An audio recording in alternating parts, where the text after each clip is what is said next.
माजलगाव तालुक्यातील गंगामसला येथील new high school शाळेत गुणगौरव सोहळा कार्यक्रम संपन्न। माजलगाव तालुक्यातील गंगामसला येथील न्यू हायस्कूल शाळेत शुक्रवार या दिवशी गुणगौरव सोहळा कार्यक्रम आयोजित करण्यात आला। हा गुणगौरव सोहळा कार्यक्रम शाळेचे मुख्याध्यापक श्री जोडगे सर व उपमुख्याध्यापक VM जोडगे सर यांच्या अध्यक्षतेखाली करण्यात आला। यामध्ये गुणगौरव विद्यार्थिनी सायली शामराव सोळंके, मनीषा बाळासाहेब सोळंके, श्रेया कल्याणराव सोळंके, ऐश्वर्या यशवंत जामकर या विद्यार्थ्यांचा कार्यक्रमात सत्कार करण्यात आला।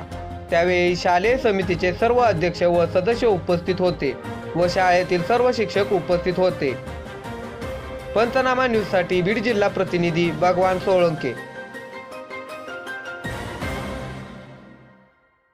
आपल्या लोकप्रिय पंचनामा न्यूज चॅनेलला सबस्क्राईब करा, लाईक करा आणि शेअर करा।